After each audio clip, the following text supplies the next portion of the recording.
My name is Thorsten Klupp. I'm a custom home builder in Fairbanks, Alaska for about 13 years.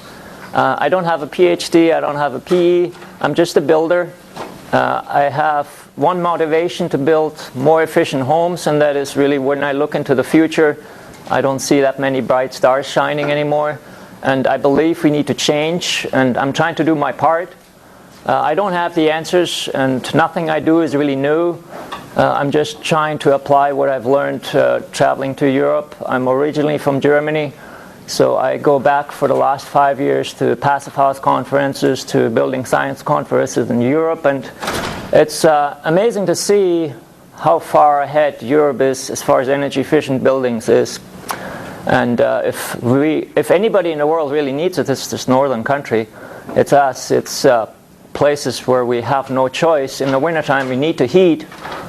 And over these last few years, really, my interests have become more and more focused on how can we build houses which actually function even in our climate on not consuming energy and producing enough energy to sustain themselves.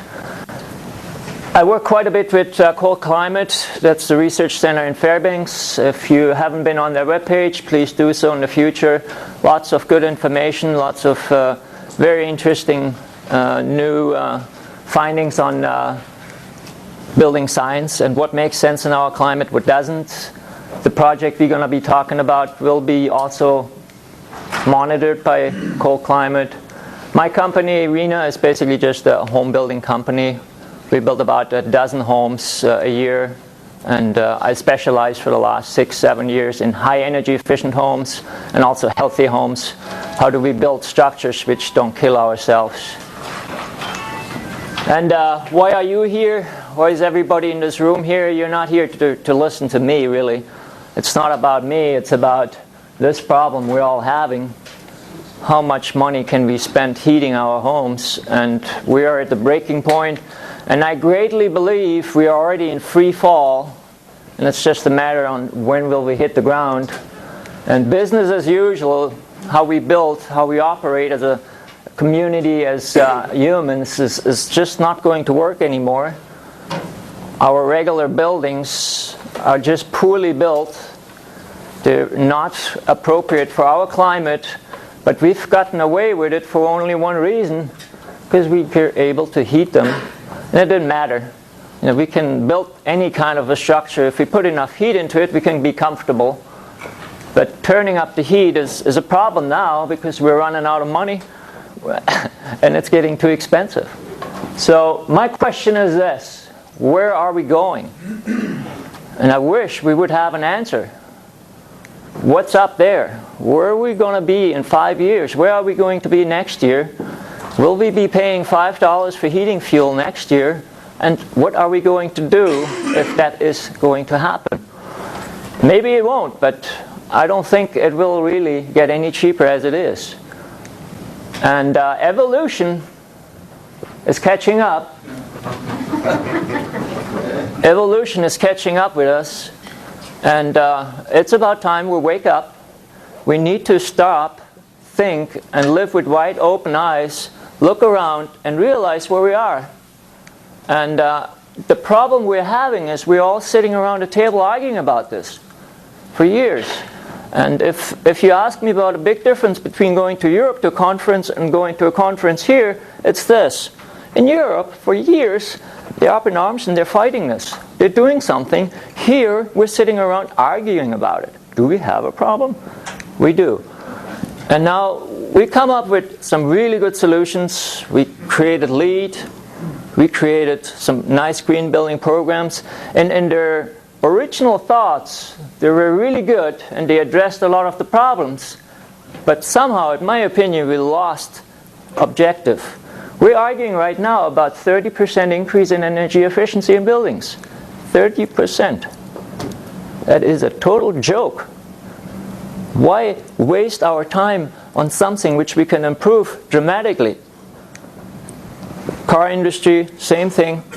We are greenwashing ourselves, and we are trying to do business as usual with a different label. And that's just not going to work anymore. We are in the Arctic, so it's unfortunately, cold. We don't have a choice here. Do we have a choice not to heat our buildings? We don't. We have simply no choice. If energy costs become so expensive that we can't afford it, what are we going to do? If fuel oil hits $5, how many people will migrate? A lot, because they simply won't be able to afford it. We have an extreme climate. We have very high transportation costs. Right now, if I get a quote for building materials, most suppliers give me maybe a week. Some suppliers give me 3 days or 1 day. And it goes up on a weekly basis. And it is already on a breaking point where it just doesn't make any sense anymore. It's so expensive. So material costs, transportation costs, everything is interrelated. And if we are using materials today, we better use them wisely and we use the right amount. And then we have another problem. Anchorage is not as bad as Fairbanks, but we don't have any sun in the wintertime. Sun is the only free energy we have. So here I am, I'm saying, let's build houses which have no heating system, no utility costs, and they're comfortable in Alaska. Is that possible? You know, we have an igloo, we have no heating system, no utility costs. Are we comfortable? Maybe. So it's a hard question, and it's very difficult, and most people say it's impossible. But now let's step back and think back. How many years have human beings lived in the northern countries? It's not just 100 years, it's thousands of years. And we have been able to live here sustainably, very sustainably, for a very long time. And if we're saying that we cannot build zero-energy homes in our climate, we're not looking hard enough. And there's really nothing new. There's nothing which people haven't done for thousands of years. We just really need to start thinking again about what is important. And this fellow here could tell us more about sustainability than I could or anybody in this room. The problem is what? We don't want to live like this anymore, right? Our level of comfort, our life is different. So we need to figure out new answers. And that's kind of what I'm trying to do for the last years. And again, I don't have the answers. I'm just looking for them. And I'm trying to do something, be proactive. A zero-energy building, basically the definition for that is that on an annually basis, on a yearly basis, the building produces enough energy to sustain itself on an energy level and also on a carbon neutral level. CO2, basically, the word I don't even want to say sometimes in Alaska, climate change. We are trying to be carbon neutral and energy neutral on this building. So this is basically my latest project. This is my personal house I built last fall. I finished this in end of January, basically. And it is basically my latest attempt, my second attempt really at a zero-energy home in Fairbanks. And this house does not have any fossil fuels. There is no heating system. There is no backups. There's only solar thermal, and then there's basically a fireplace, which is my backup for if I don't have enough heat. It is modeled and built according to Passive House standards. And if we are looking at a zero-energy home, it's really a balancing game between what do we consume, what do we produce, and at the year end, we're drawing a line mathematically and we're saying, we are net zero, we produced enough, we didn't consume any more than that, and then either we're here or we're not. So consuming would be anything, electricity, heating, anything which the house consumes, and then producing, we can produce energy with photovoltaic, with a windmill, with any kind of a renewable energy source. And the problem really is that we don't get any guidelines with that as far as efficiency goes. And if we're looking around right now in America, what's happening is net zero homes are built just like any other home really in that aspect, business as usual. Let's turn up the heat. We just put on more solar panels, we put on more renewable energy to make it a zero energy home, and we're really missing the point. The point is the structure. The point is the building itself needs to be efficient. It needs to not use energy. And that's where Passive House can give us a lot of really good answers. Passive House was developed 19 years ago in Germany. I'm going to bring this up a lot, not because I'm German and I'm very proud of us. It's because that's really where right now the cutting edge is coming from. They decided we need to figure out what makes sense. 100% is a net zero house. 100% is the ultimate goal. But 100% is what? Very expensive to achieve. And unfortunately, we don't have unlimited funds. Nobody does. So what makes the most economical sense from 100% to zero? Our 5-star plus homes we are so proud of are like here in that 30% maybe, 20% range. And 100% would be a net zero home. Passive House basically went ahead, they ran long spreadsheets, numbers on figuring out where that curve is, where it makes the most sense. And they figured it's about 85%. And that's basically what Passive House does. It gives us a number for heating demand, for energy consumption within a house, where we are not at zero, but where we are so close that it makes sense. And spending the extra 15% is just so expensive that it is an option. But that's all it is. It's an option. The big difference is benchmarks. This doesn't give us a benchmark other than annually we need to be zero. This gives us clear benchmarks on the house. This is basically where we need to be very efficient. So the baseline is let's not look at the fun part. The baseline is in the building. We need to look at the structure first, and we need to realize that efficiency in a building is something completely than what we are really thinking. If I look back 5 years ago, I thought I built really efficient houses. I could heat a house with 500 gallons in Fairbanks, which basically was 2,400 square feet. It was like super efficient, 60% more efficient than anything else on the market. Now I look back and I realize that I had no idea what an efficient building is. I have not heated my home for 2.5 months in Fairbanks. I had not to heat anything because the sun provides enough heat to heat me. That's how efficient my house is. That's how efficient buildings can be if we build them properly. And we had 0-degree temperatures every day for the last 2.5 months. We had 28 below temperatures at night still in February, and I have not heated because the building functions. So the key is really the structure, nothing else than the structure. If you're looking back at our old friends, our history here, they understood a lot of these things. Building structure, shape, airtightness, all of the things are in an igloo. And most of the structure which we find in the old history of natives who lived in the north, they understood all of these key principles very well. Passive House basically gives us a few key principles, and there are only 4 really, which matter and which are benchmarked.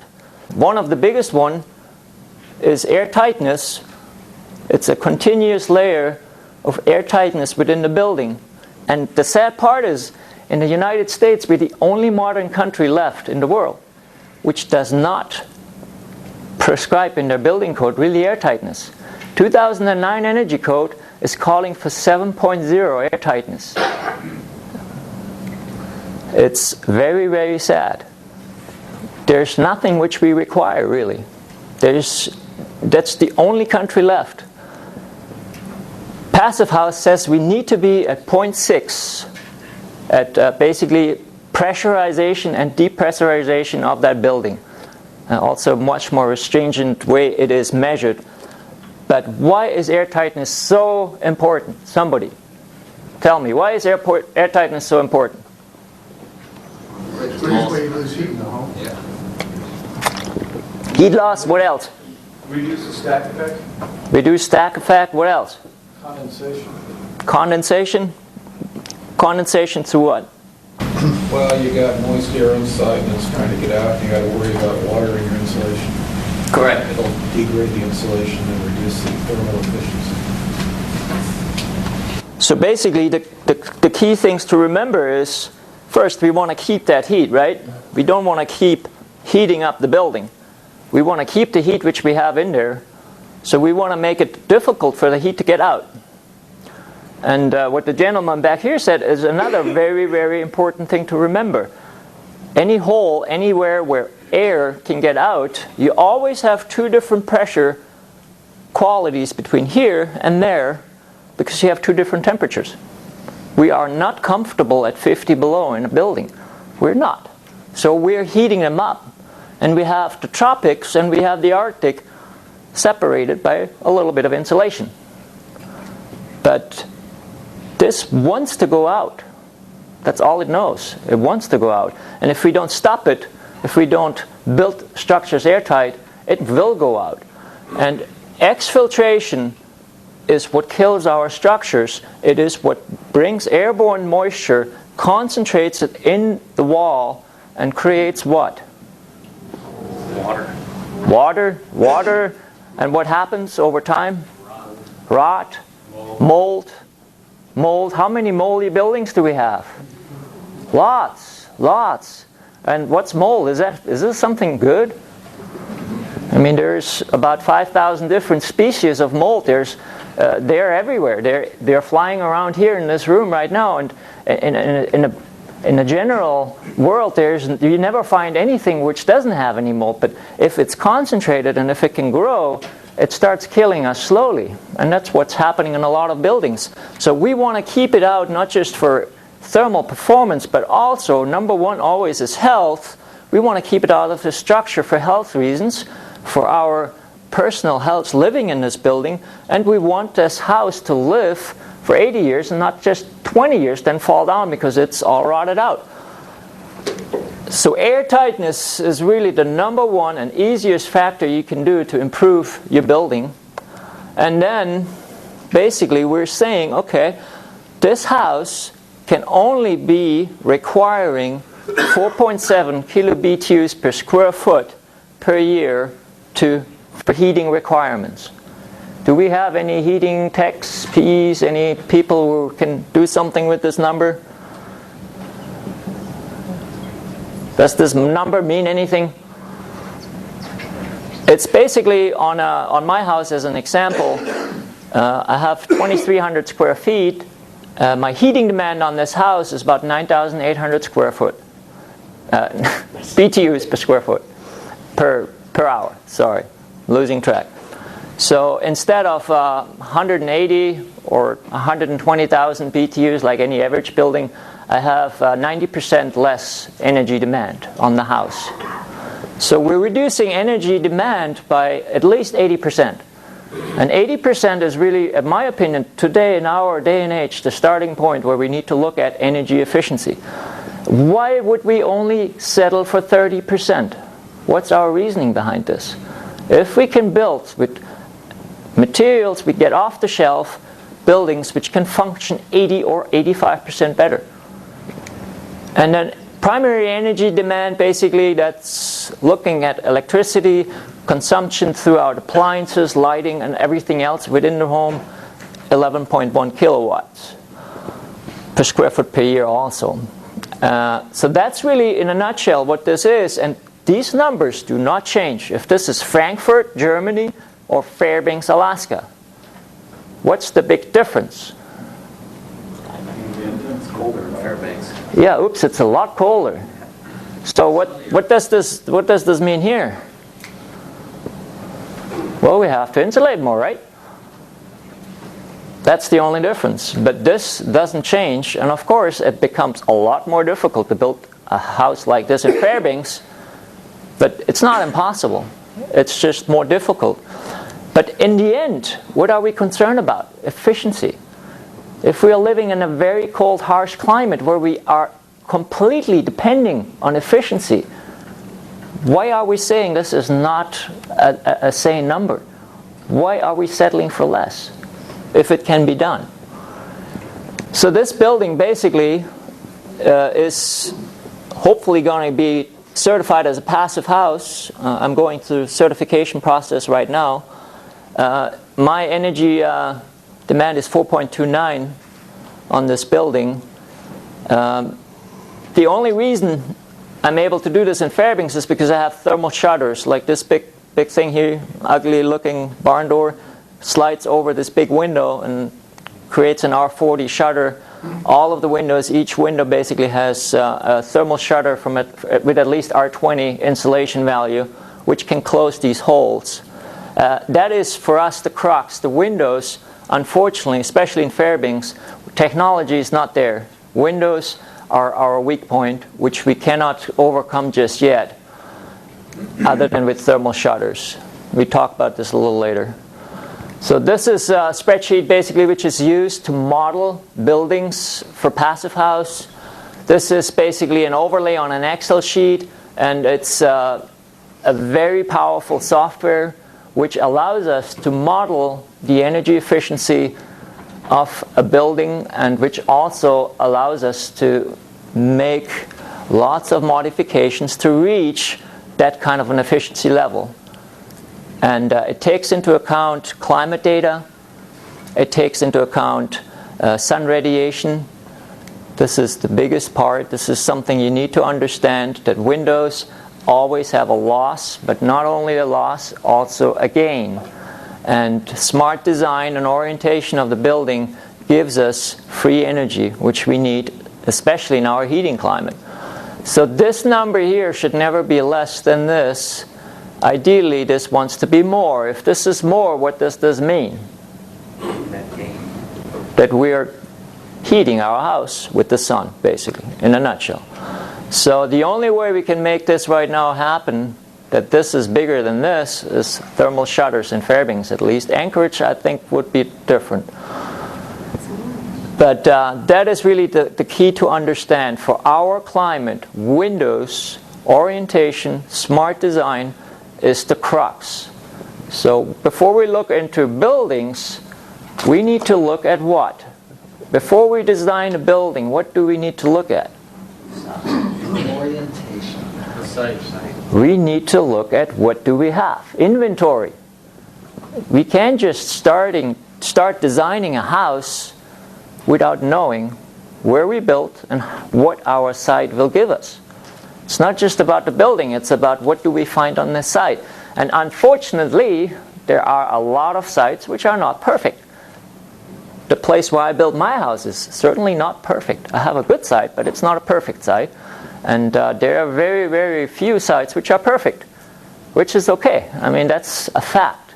Nothing is perfect in life. But we need to figure out what we have. We need to take stock first. That's the first step we have to do before we do anything. Before we start drawing any floor plans, we need to know what is going on the site. And technology can help us a lot by now. This is called a SunEye, basically. This is a little computer which allows me to go on any site and know exactly what this site will give me as far as the main input values. It will know all year long how much solar radiation it has on this site, built-in GPS, built-in climate data, everything right there at my fingertip, and I can do a site analysis within an hour and know exactly what I have. It's not cheap, but for anybody who is really in the trade, at about $2,000, it's money well spent. And that's what I need to do first. Everything else doesn't make any sense. I need to know what do I have before I start designing this building. And then what else do I need to know?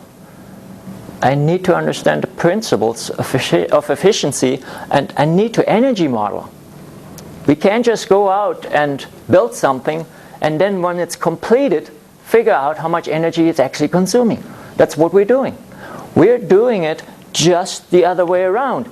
We are basically building something and then we figure out, oh, let's see, how much does this thing actually use? I mean, how do we actually size heating systems?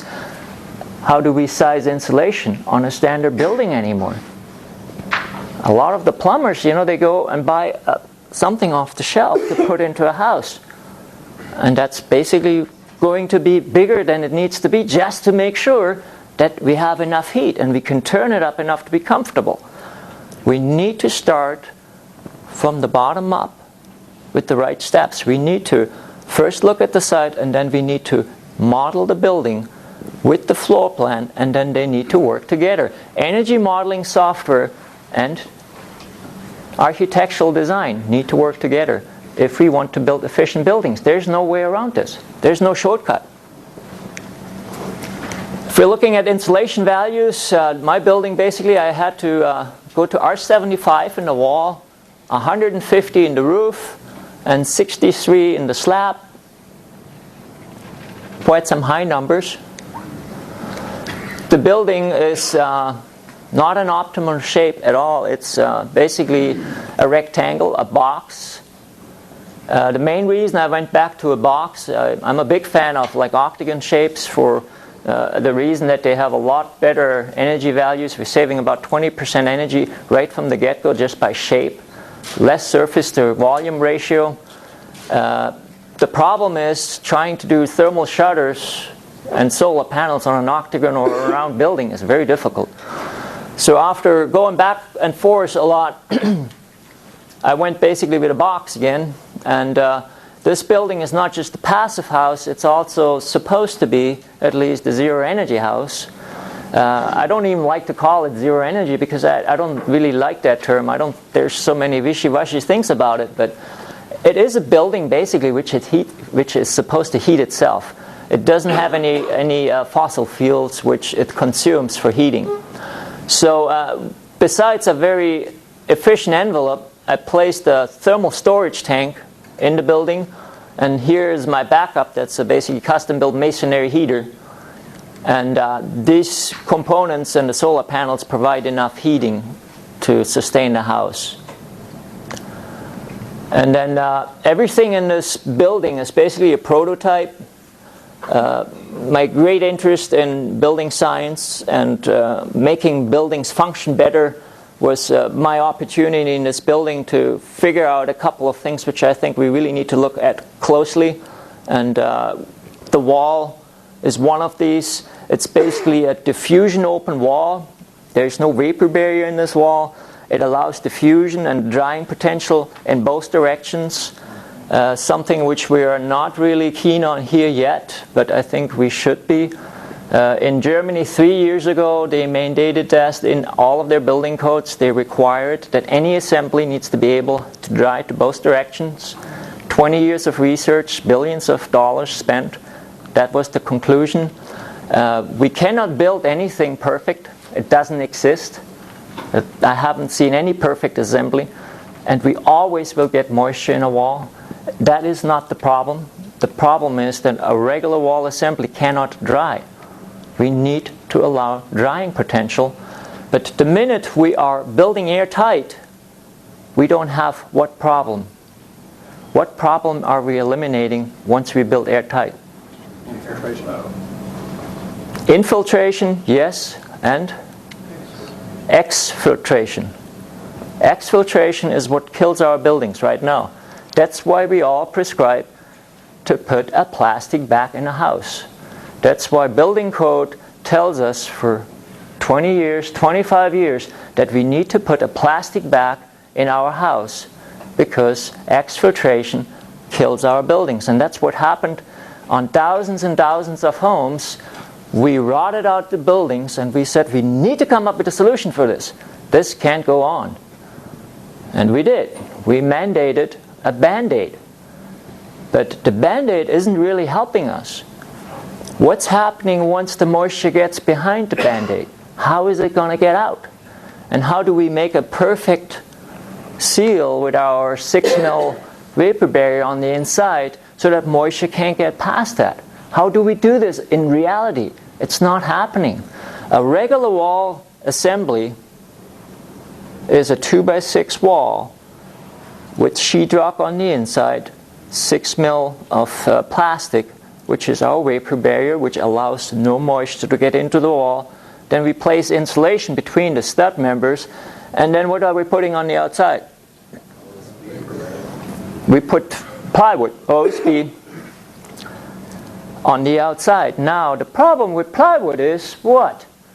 Plywood is full of glue, but it has a perm rating. A perm rating is basically the measurement on how much moisture can get out. A perm rating of 0.5 if it's dry, maybe a 1 if it's getting wet. But anything in building code, anything under 1.1 is considered a vapor barrier. So how does this really work in reality? You know, we are prescribing a vapor barrier on the inside. Building science tells us do not double vapor barrier your building, but we do it on every building we build. We do that on every building we build. Every new building we build. We do just that. We do not allow any drying potential in the wall. And we are effectively coming up with a system which cannot work physically.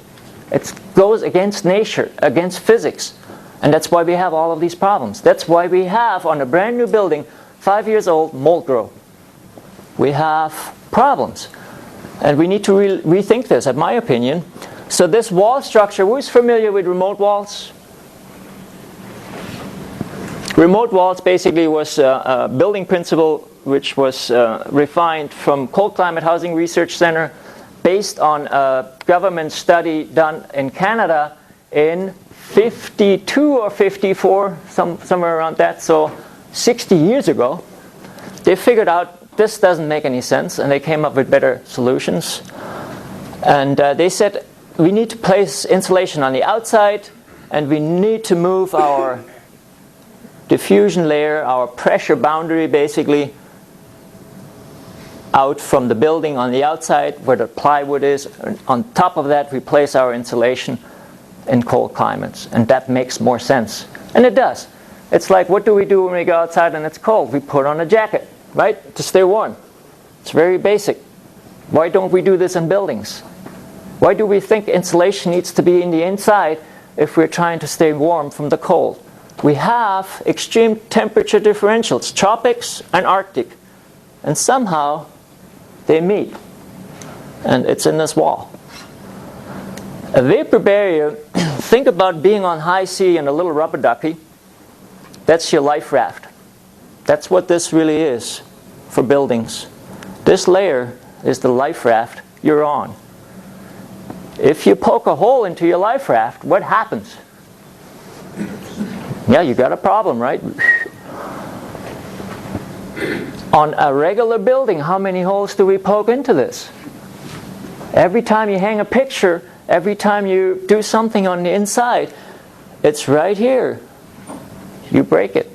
And that's your only defense between the Arctic on the outside and the warm tropic we have on the inside. So this is a key principle to remember. We rely on walls to function for us, but we need to, in my opinion, allow them to function properly. They need to be able to dry. Diffusion, if we diffuse moisture out, it's not a problem. It will not accumulate, it will not condense, it will go out. And we show this really well on this data. It's basically this wall is utilizing CDX plywood as a diffusion open layer to allow moisture to get out, but to be airtight. It's like, think about a rain jacket versus a Gore-Tex jacket. This building can basically function like Gore-Tex. It allows moisture molecules to travel out, but it does not allow wet, moist air into the insulation, causing problems. And now this is working in Fairbanks at 40 below. If it's working in that condition, it will work anywhere. And it works really, really well. So here basically we're taking the remote concept of layering insulation on the outside. The classical persist or remote wall is layering foam good on the outside, sheet good, EPS foam mainly, which is layered on the outside to break the thermal bridging and provide insulation on the outside.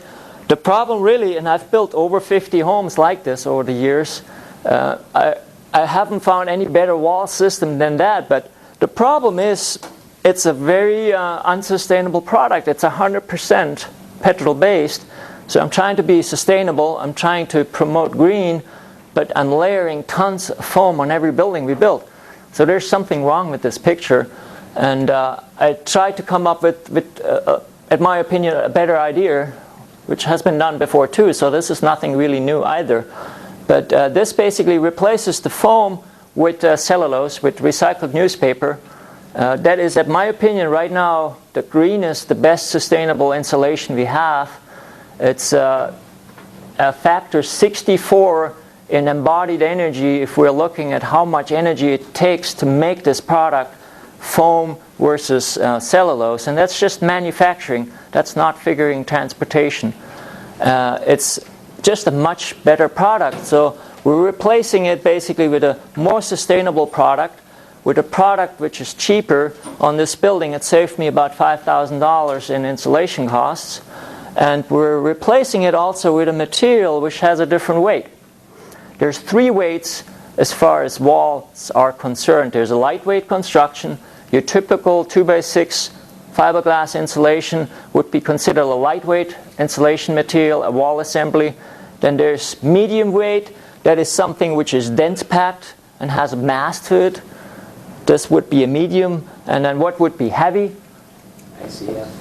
ICF, concrete, brick, stone, everything which is basically bringing a lot of mass to it. What's the difference between these 3 if you're looking at it? We can have, let's talk R21s, we can have R21 wall in all 3 of them. But what will be different? Mass, right? Mass, the amount of density of the material. So if we're looking at buildings and at functions of building materials, we're really only focusing on R value, but we're forgetting about other qualities. And this is the amount of insulation we used up on this job. This is basically from Thermocool, a trailer which they dropped off. So to reach Passive House, we blew a trailer full of insulation on one building, and then we ran out and we had to get more. So it is a lot of insulation, 12 tons of weight in insulation. 12 tons of weight of insulation. So that is, on one hand, of course, everybody's like, oh my God, does this make sense? This is a one-time investment. This is only money spent once, and it's fairly inexpensive, really. This is about $10,000 worth of money in insulation. That's the amount of money I paid for this. But we put it in once, and only once, and for 80 years it will make us back money. It's the only thing you're going to pay once for, and it makes your money back from day one. In my opinion, that is really the only true return of investment in a home. You put it in once, you never have to do anything to it, and it always will work for you. It's not like a high-efficient boiler. You buy a high-efficient boiler for, $6,000, and then you keep maintaining it every year. You keep filling fuel into it, and it always will cost you money. This here, one-shot deal. But looking back at mass, 12 tons. What does this tell us? 12 tons on the outside of this building. Thermal storage. It tells us one thing, lots of R value, thick wall, R75 wall. But what else is there besides R value? There is mass. It's not heavyweight, but it's medium weight mass. And what happens with mass? What's the big difference between mass and lightweight?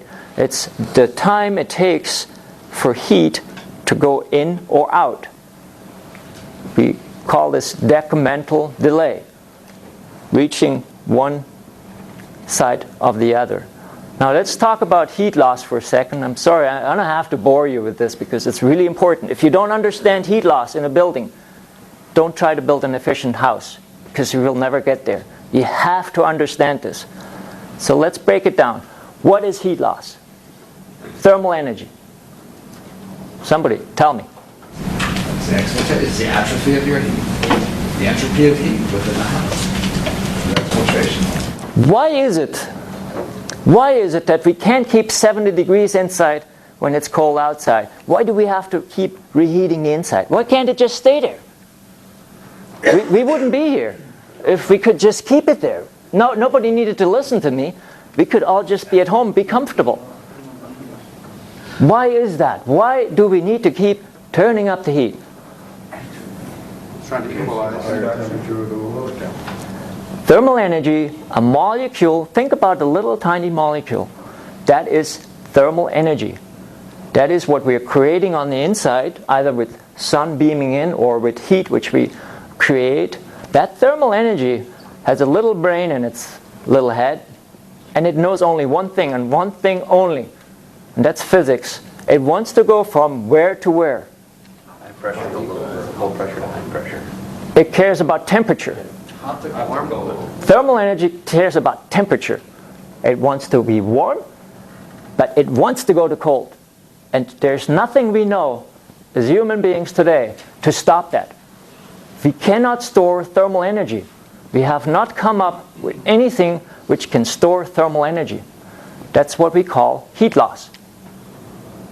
The phenomena that this little molecule doesn't care about us, it only cares about its temperature, is what we need to heat up our buildings. Because it wants to go out. Outside it gets cold, and it doesn't want to stay inside. It wants to go outside. But that's all it cares about. It's not smart, it's not intelligent, it only knows one thing. It wants to go there. Now, if we're looking at a building with mass introduced in a wall instead of just R value, what happens basically is we're keeping that from going out. I mean, that's what insulation does. We're insulating buildings because we want to slow it down. We want to make sure this molecule doesn't get out too quick. If we don't insulate, boom, it's out, it's gone. If we insulate more, it takes a little longer.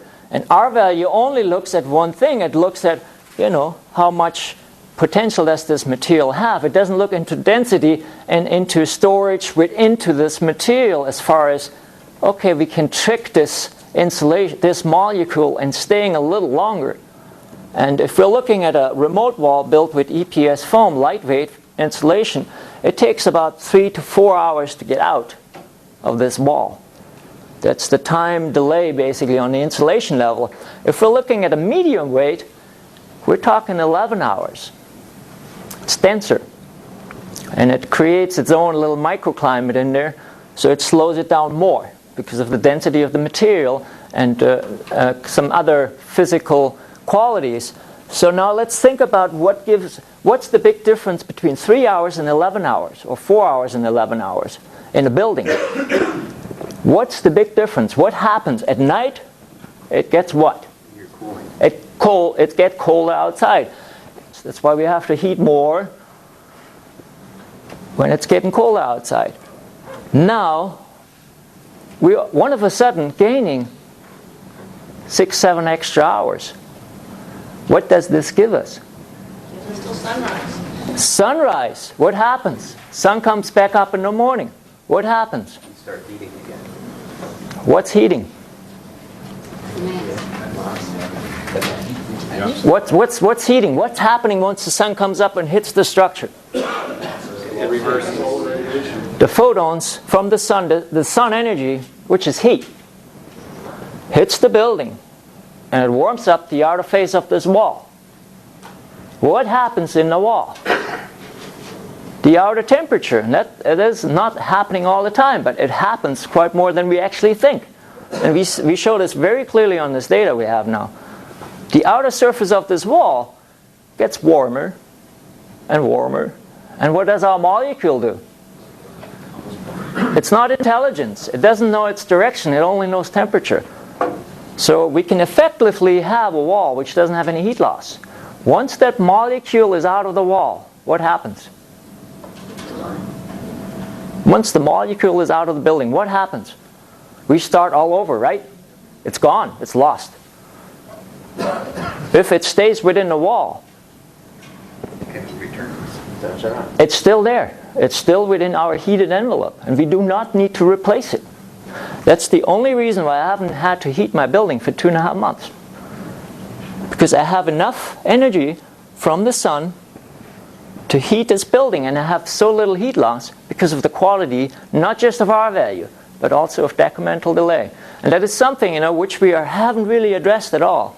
And that's also putting an end to the question, is there no point of return in the amount of insulation we can place into the building? There is. There's more to heat loss than meets the eye. So enough of that boring physics stuff, but you have to understand that to build efficient. You have to understand heat loss to build efficient buildings. The foundation system basically also takes mass into account. It's super insulated. Think about a big cooler box out of foam, and in the center of that is placed sand, in this case. Could be a different heavy material. I use sand because it's cheap. I can place it and it's already compacted. And I use the sand for what reason? Why do I put more mass into this building? Again, thermal storage. It's insulated. Mass buildings like an ICF wall, if we look into that, it has absolutely no value to us really, because it doesn't give the mass to the building. It's insulating the mass on the inside. It doesn't allow the building to function. The only thing an ICF wall does to us, it's inherently airtight. That's why they work well, because we don't have to mess around with making it airtight. But the qualities of mass are not really there because they're insulated on both sides. For our climate, we need this.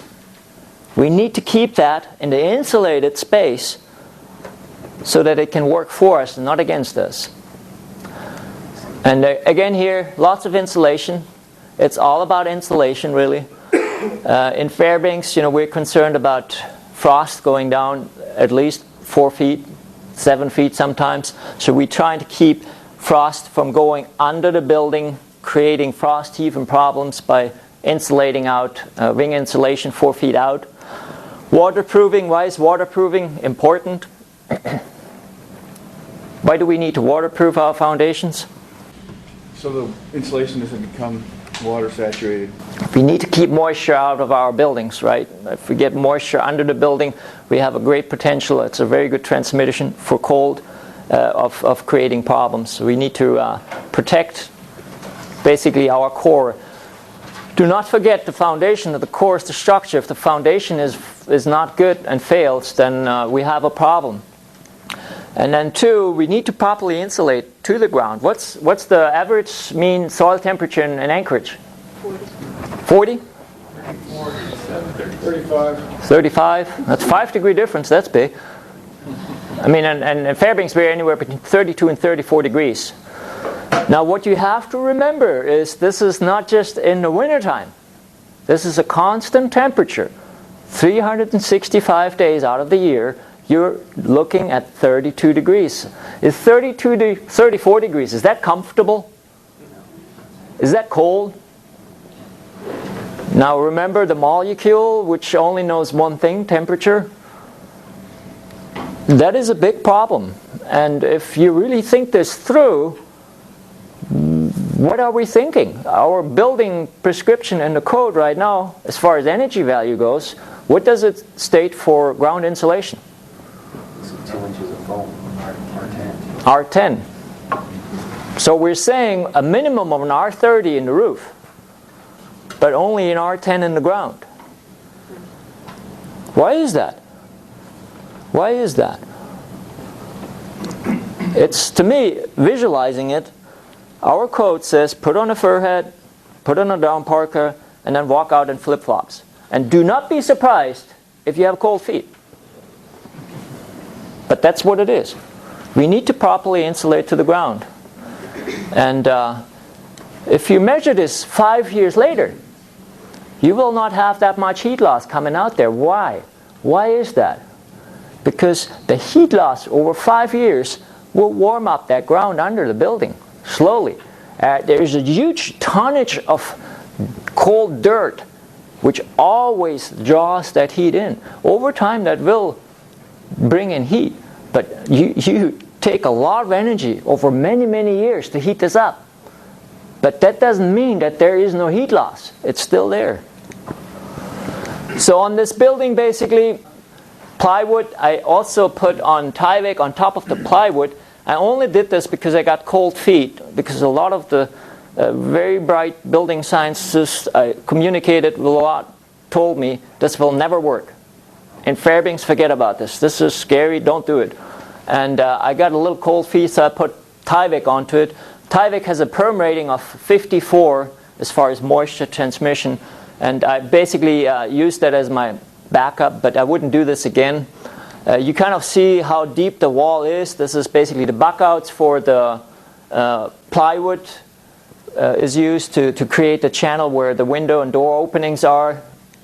And then the outer wall is balloon framed. It's basically just a skeleton which is framed around.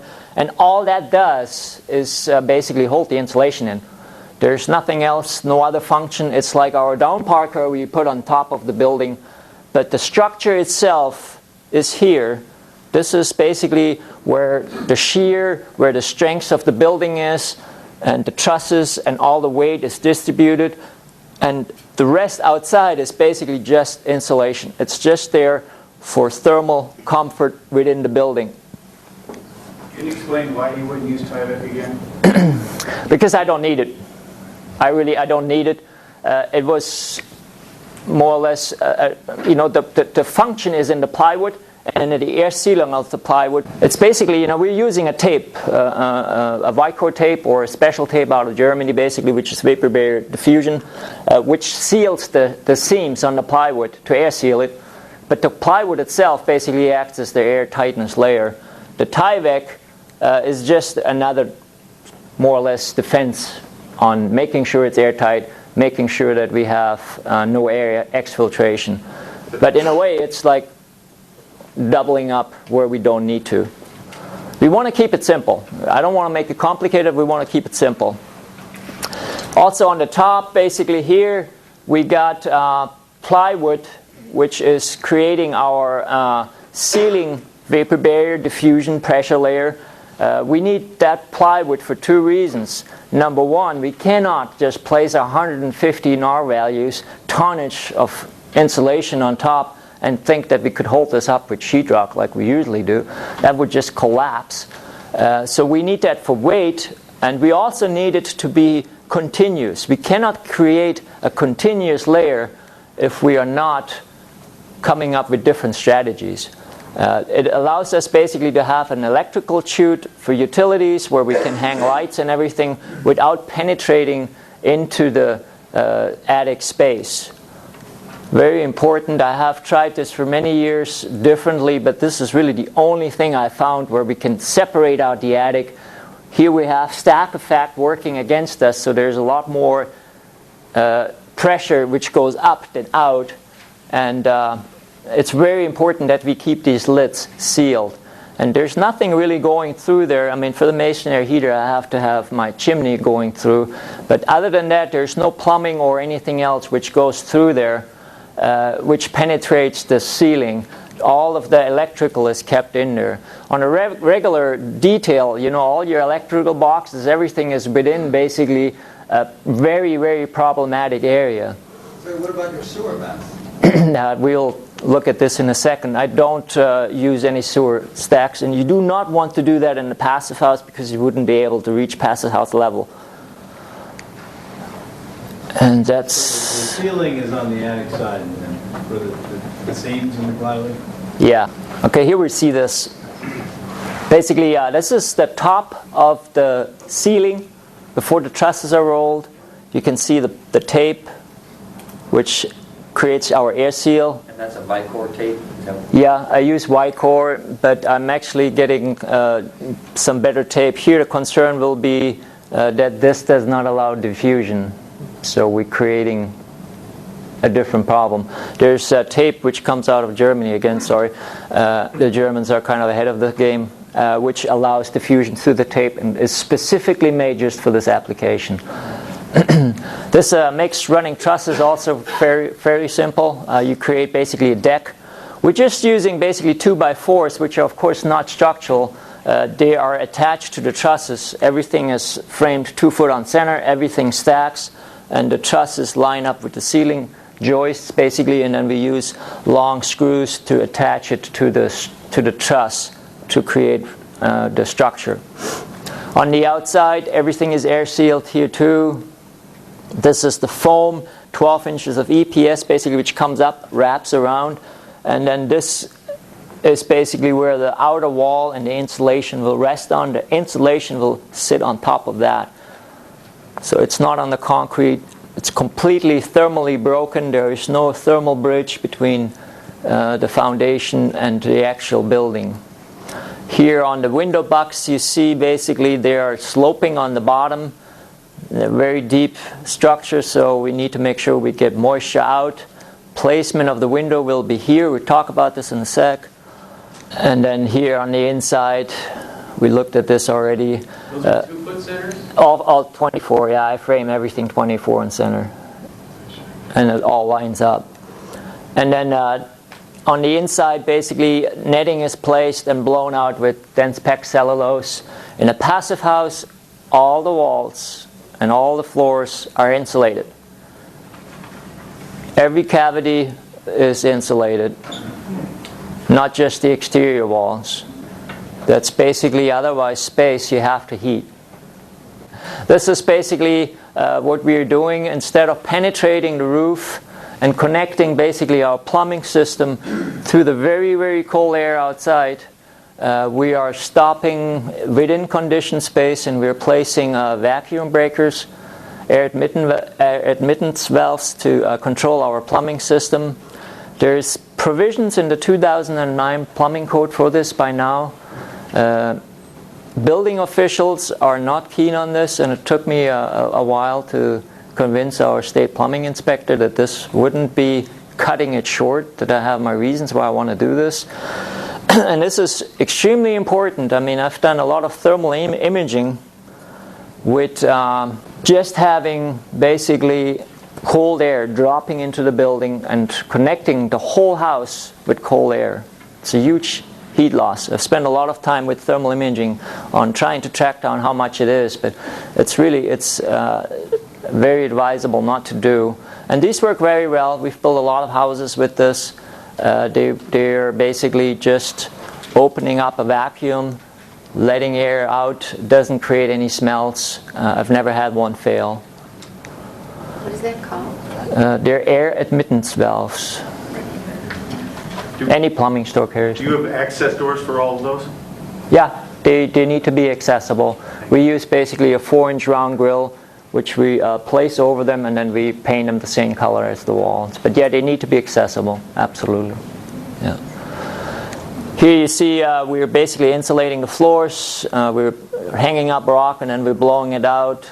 You see kind of the sense of the size of this window. It's a huge window. It's 16 feet by 9 feet tall. Are those recessed lights?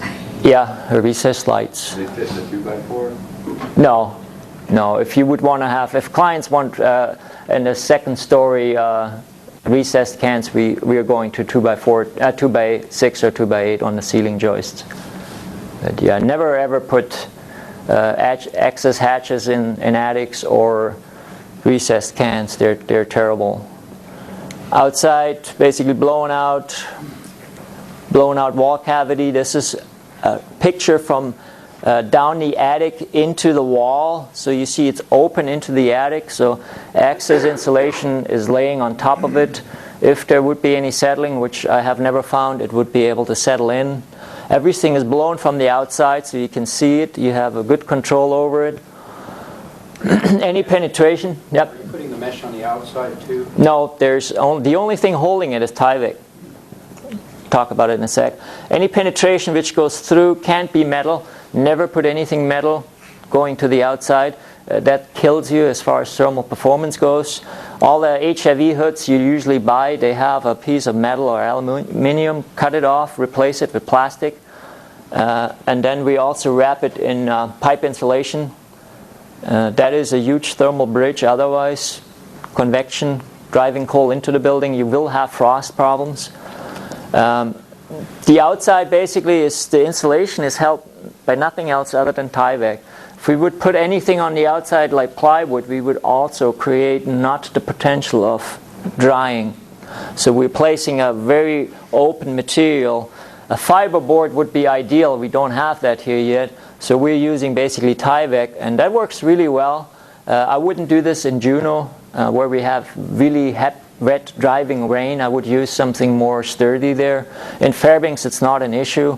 So we have to look at climate where we are and what our conditions are. But this works really, really well. On the bottom, of course, we need to make sure we are sealing off for insects. This is basically our rain screen. 1x4s are nailed onto the studs after the Tyvek is placed to create a 3/4 inch airspace between the siding and the actual insulation. Why do we need an airspace there? Ventilation. Drying.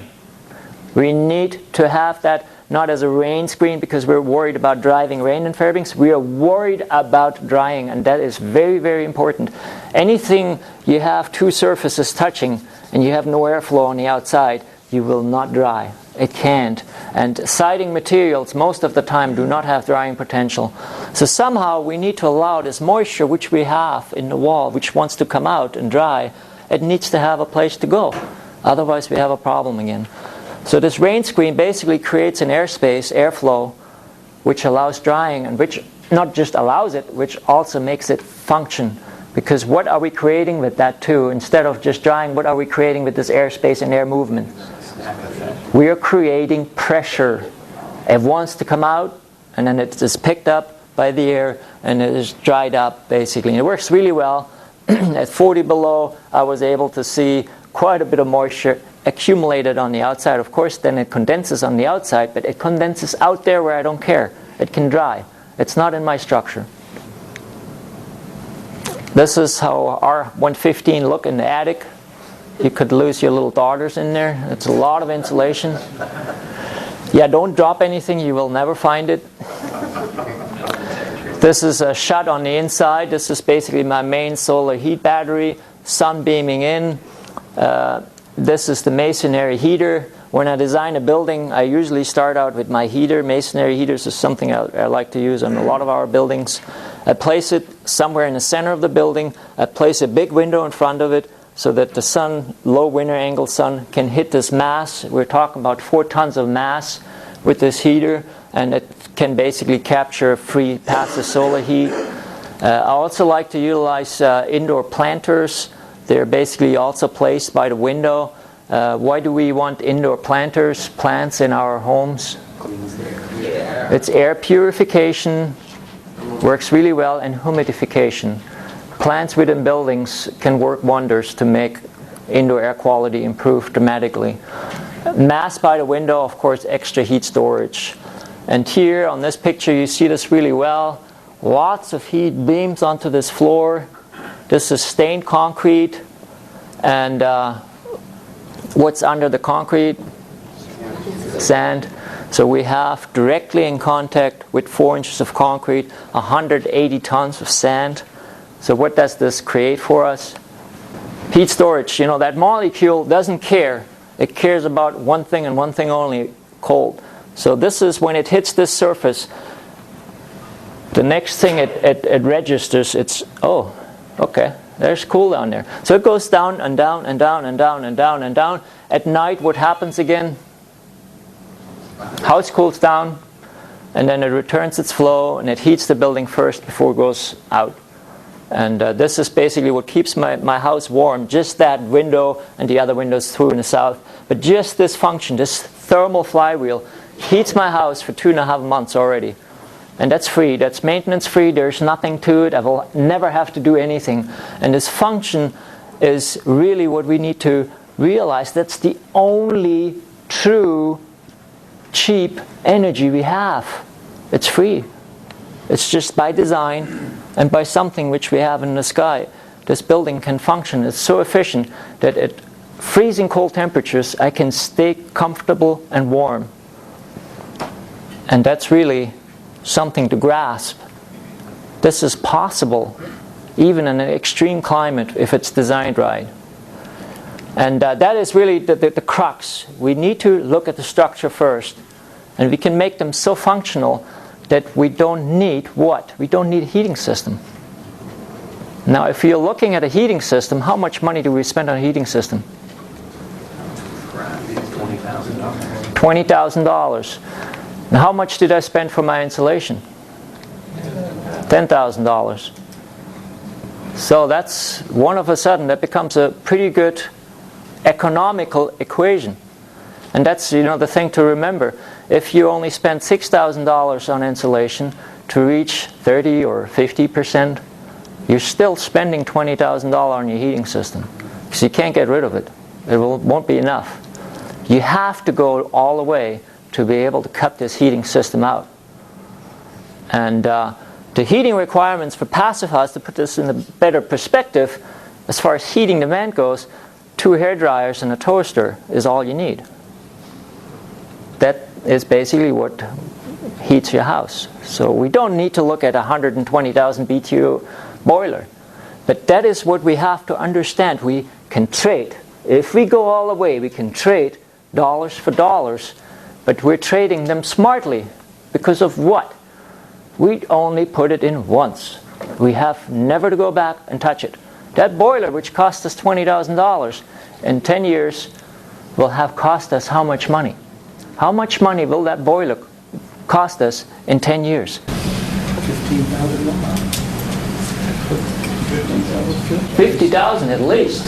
I had to ask you, but don't you experience some sort of compression and degradation of the cellulose insulation? Doesn't it, for that mass, wouldn't it start to drop? No, it doesn't. It doesn't. There's a lot of research about it. It really works. Yeah. Can you tell us a couple things? How thick the sand was, how thick your slab is, and does that masonry heater, if you were to use it, would it just blast you out of there? Yeah, no, that's the concrete is 4 inches, just standard. Sand is 20 inches. It's 180 tons. And if you would have a wood stove in there, it would blast you out of the building. Correct. We're going to talk about masonry heaters more in a minute. Please, all of these questions, keep them to the end. I'm going to try to get through here. A lot of them might be answered in the end. I'm more than happy to answer them. But that's basically the thing to remember. We are trading smartly. We're investing our money very smartly. Instead of being ripped off by the oil companies, by our government maybe, but by other entities, we are saying, no, I'm smarter, and I'm going to invest it in something which I know will work for me. So now let's talk about the things basically which we can do to make up the rest. And this is the thing to remember here. We need to be smart. We need to keep our eyes wide open. If we walk outside this door and we look up, we have all the answers we ever will need.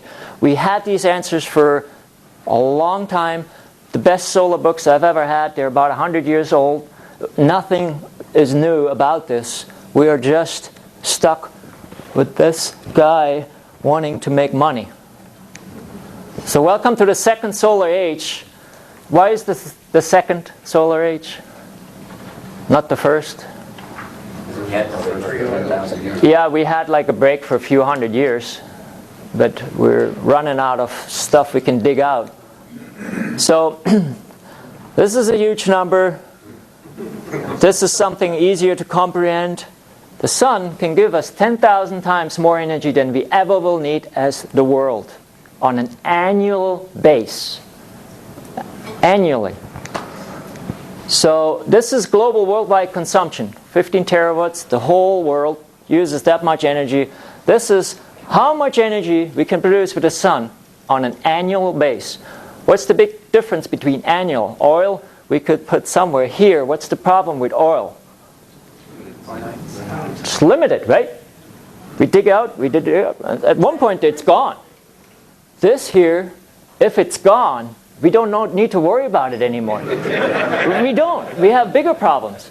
So annually, this can provide the whole world with everything it ever would need. But why are we not using this? Why are we not using any of it? It's free. It's free! There we go. It's free. It's free. It's free. We put up a solar system, and then what? We put out a lot of people out of work, right? That's the only reason. It's free. It always works. We never have to do anything. It's too simple, and it's free. That's why we're not using it. And then, of course, I admit it, a lot of people call me crazy. We are in Fairbanks. Let's be real. We're not in the Bahamas. The sun doesn't shine in the winter, so we have a problem there. And I can't say that I don't agree. And I oftentimes question myself when we do things like this. In the wintertime, we're hanging solar panels on the wall. Okay, that's a great investment of money, right? So somehow we need to look at how can we capture the tremendous amount of sunlight we have in the summer and store it to keep it in the winter. We have, especially in Fairbanks, more sun than we have in Germany by far. We have a tremendous amount of sunlight, but we have no sun for 2 months. So we have a problem. So we need to look at how can we store it, and that's not a new concept. In '96, Germany already built this community-based tank, basically. Big number again, it's a little bit bigger than my tank. 570 homes since '96 are heated basically off this tank. Solar collectors on the houses dump all of the heat into this heating storage tank in the summer when we don't need it, and in the wintertime they're heating the house. There's over close to 100 systems like this worldwide now.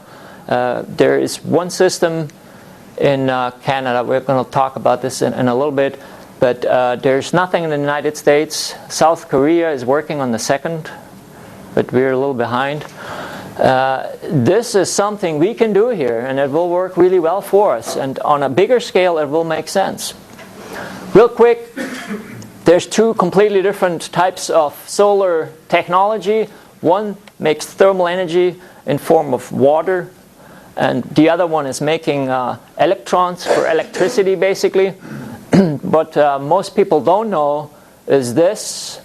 It's about a factor 4 as far as efficiency goes. Electricity, we're not quite there yet as far as making them really efficient. There are technologies we're working on, but solar thermal is around for a long time.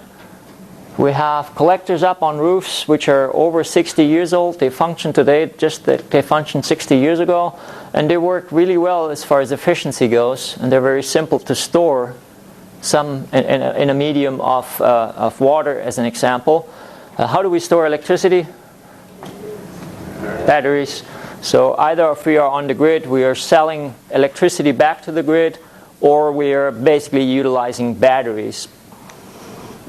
And then for hot water, there's two different types. The old classic thermal collector flat plate. It's copper piping, basically. Sunbeams on it, heats up the fluid, brings in the hot to the building, then vacuum. Works a little bit better. It has more efficiency, is more expensive. It doesn't have as much heat loss on the outside, which works well in many climates. In Fairbanks, my experience is that they are icing up too much on the outside. When we need them the most, they don't function anymore. But this might be very different here in Anchorage. It's a technology which has been around for quite some time too, but keep in mind, it's a vacuum. If the vacuum fails, you have to replace them. You can replace them individually, but I like KISS simple things. This thing can't break. It can't. It will function, and I prefer them by far. Usually we see solar hot water added to a boiler. Again, here we're talking stacking more money on top of things, inefficiency of the structure. Then we were going, oh man, we don't want to spend all this money on electricity and fuel to heat hot water. We're adding another $16,000 for a hot water system, which functions part of the year, but which is very hard to pencil out, and something I'm fighting against all the time because everybody tells me it's too expensive. Solar's too expensive. It doesn't make any sense. You can't afford it, which is very true if you already spent $28,000, $24,000. It's not so true if you haven't spent this money and you spend a little bit more on this and make it bigger. Then it makes more sense, and then you actually can do something with it. And it also requires that we have places to put this heat. If we have 100 gallons and we have sunlight, we have these 100 gallons hot really quick. But tomorrow there is no sun, and we have no hot water. We could have heated up 500 gallons. We could have had 5 days of hot water, 6 days of hot water, but we didn't have storage. So bigger collection, more storage. And then if we want to bridge 2 months, we somehow have to look at seasonal storage, more storage. But we can tie all of these energies together and create a microhybrid energy system. And by themselves, they don't work good, but together they can really work well. On my house, 480 square feet of collectors. They're solar thermal, basically, all of them. And then my only backup I have in the house is basically this masonry heater. 2,000-year-old technology again. It's very, very low key. Masonry heaters basically are like the super efficient boiler in the wood industry. There's no device which can burn wood as clean and as efficient as a masonry heater. And they have been created for the same reasons we're creating high efficient boilers nowadays. They ran in the 17th century out of wood. They cut all the wood down to build ships, to build houses, structures, and they ran out of wood. Some bright mind came up with an idea. Well, instead of just burning it, let's keep the heat inside. Let's not just burn it, let's actually use the heat. So there's anywhere between 21 and 32 feet of air passage channels on both sides of this heater. A fairly big firebox. This here wouldn't need to be here. This is just basically a bake oven, so you can utilize it for cooking too. But the crux is really in the core and in the air channels. So when we burn a fire, we burn it really hot, and we capture all the heat with air scrubbing channels by letting it flow through these heat breaks. There's 380 to 420 heat breaks basically used in the core, and it stores all the energy by physics. And then it slowly lets it radiate out. We're using on the outside river rocks because it's a local material. Soapstone would be a little bit better, but this works really, really well. And you do not overheat with a masonry heater. You don't overheat. This is not a wood stove. It is a completely different way of burning. It burns at 1800 degrees, very clean, no emissions, it's carbon neutral, and it keeps the heat within the heater. It takes 4 hours for it to get warm, but this keystone can be at 180 degrees, slowly radiating out heat. And this winter, when I finished the house, that was really what we had to bring up the house to temperature. And I burned about a quart of wood from December to January to bring up the heat in the building, and also to heat up my 5,000-gallon tank, because this is connected to that too. But it's amazing how efficient it can be. And this is enough heat to heat the house with one fire. It's enough heat to heat the house and produce domestic hot water at the same time for family of 4 to take showers and do whatever they want to do. A really good trade-off. One fire, enough heat, and it works without electricity. It always works. In the back, basically, there's 2 coils in the firebox and one up here which we put in.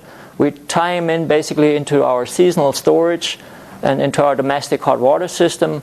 It's a small pump which runs basically the system. It runs on 7 watts of energy to make hot water.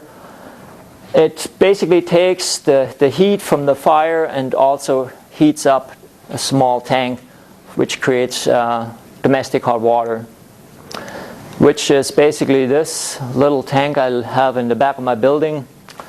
It's 5,000 gallons. And it lives inside the building.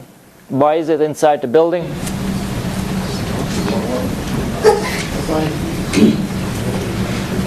Why is it upright and not flat under the building? Stratification, right.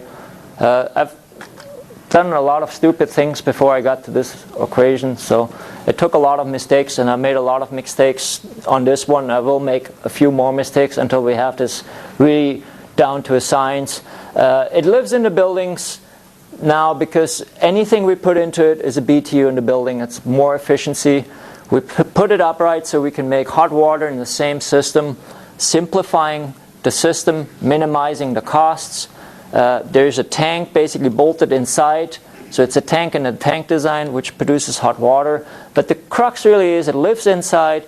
We can insulate it with a blown-in insulation material instead of having to use a very expensive spray foam.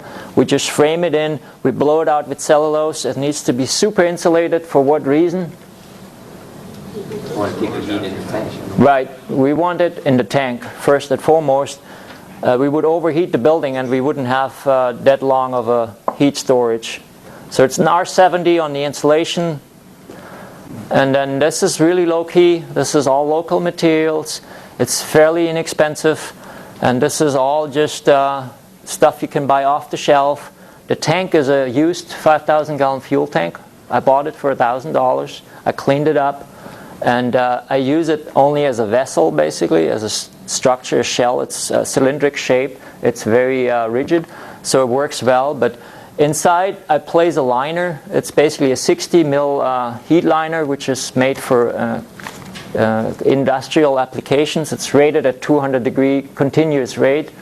It can be replaced, lifespan 15 to 20 years, but in 20 years I can drop this thing out and put a new one in.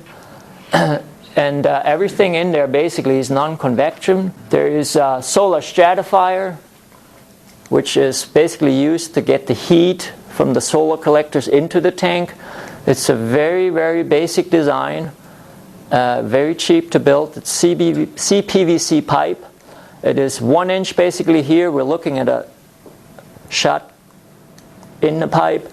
This is basically a bunch of T's and another, this goes down 2/3 of the tank. This goes down all the way to the bottom. This is where we draw cold water from the bottom. This is where we get heat into the tank. Here a bunch of holes, and that's basically all it does. It basically slows down when we pump water into this. It slows down the flow. And what is the beauty about water? And water is fairly smart, so we can utilize the physics of it to basically help us with what? What do we want? We want cold, we want hot. And the top is where we make hot water. So we want to be able to somehow grab the BTUs we want and put it in the tank where we want them. And that's the biggest problem on a regular solar system. And anybody in here who does mechanical drawings, I apologize. I already said at the beginning, I'm not a PhD. You know, I'm more into let's get it done and figure out later why it works. But basically, this is how the system works. The big tank is our basically storage, our heart of the building. The collectors is where we get the heat from the sun. We are utilizing a glycol-based system on the outside because it is cold outside and we don't want it to freeze. And we have water-based on the inside, so we need to separate these two with a plate exchanger. There is basically a few pumps and a couple of three-way diverting valves to change the direction of flow, but that's it really. The plumbing requirement is about 1/3 of a boiler installation. The costs are very, very little. The maintenance on the system is 4 pumps we will change out over time, and then of course some fluids we need to replenish once in a while, but that's about it. There's nothing else to it. At full capacity, when I produce about 160,000 BTUs an hour, I use 48 watts to do so. And the hard part was just figuring out how to make it all work. But now, doing it again, it's really simple. And the beauty is in this. Basically, let's start in the morning. Sun comes up. It's about 60 degrees up here. What would we do on a regular solar water system with 60 degrees? We would cool down our tank. This pump would never come on. We wouldn't collect all of these BTUs. Now we have a big tank. We have 40 degrees on the bottom. We have 140 degrees on the top. So we have 4 sensors, and it tells pumps to come on if the temperature is right. So if we have 60 degrees, we have 40 degrees here, are we gaining anything?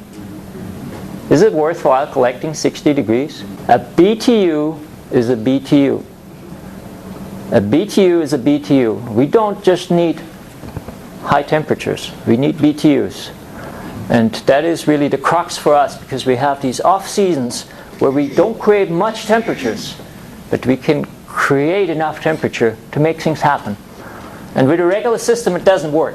It can't. It's impossible. So pump kicks on, 60 degrees. What happens? We are coming down, and through the qualities of the physics of the water, drop in here and it will find what? Its own density and weight in the tank by physics. And that's what it does. And it drops out here, or it drops in here, and it starts falling down. And why is this important? We don't want 60 degrees here, right? That would be very counterproductive, because this is how we make heat. How are we making domestic hot water in this tank? It's a stainless steel tank bolted in right here. How does this thing make hot water? Convection. Convection. Completely passive. The mass around this tank is 800 gallons of hot water heating 40 gallons of actual water, which we use for domestic hot water. So convection is basically what heats our domestic hot water. So we always need at least 120 here to make this happen. And pump pressure from our water source, house pressure, drops it in, coils in here to do what? What does this thing do? Preheating the water, lots of surface area, drops in here, and then it sits in there until somebody opens a faucet and needs hot water, and it replenishes it. So is it free in that tank? It comes up with that preheat tube and then goes into the tank, not Yep. into the... It goes into the little tank. That's closed pressurized system. The big tank is a non-pressurized vessel. It's just heat storage. And that's PEX tubing inside the tank, is that what that picture shows? Yep. And then the masonry heater basically ties into the little tank. So every time we make fire, we create heat in here. And then what we do also, if this gets really hot, what happens? Radiating. It's radiating heat out, and it heats the top of the tank. Is this good or bad? It's great, right? It's thermal storage. And actually, I was really blown away how quickly that masonry heater heated up this tank. I couldn't believe it. Can you overpressure the tank? The little tank? Yeah. No. No, you can't. If it gets too hot, there's a three-way valve which pops over here and it drops the heat down. At 160 degrees, it goes down and cools before it gets in there. That's the backup function. But it's going to get warmer and warmer and warmer, and this will allow us to catch every BTU possible. Everything which we can find, we can grab, we can catch, and we can utilize. And in the wintertime, we're going to have days where we're only going to get 80 degrees. That's it. We can't make hot water with 80 degrees, but what can we do with 80 degrees? We can heat the house.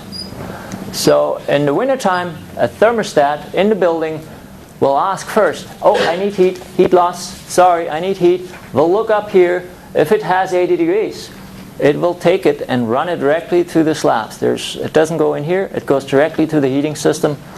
The controller is smart enough with an auto reset to modulate the pump speed, basically of the pump, to give us the temperature we need to pump speed to heat properly within the house. And then in the fall, we can bank additional heat in that mass we have in the foundation through a secondary loop, just to store more energy before we go into the cold. We don't want to do this right now, we would overheat, but in the wintertime it's productive. So that's basically in a nutshell how this works. It's really simple, there's nothing to it.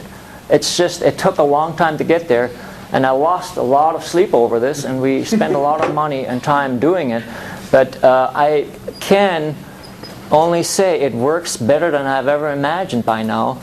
I can run hot water for over an hour, full speed, out of 2 tubs, for 1 hour continuous before I lose 120 degrees.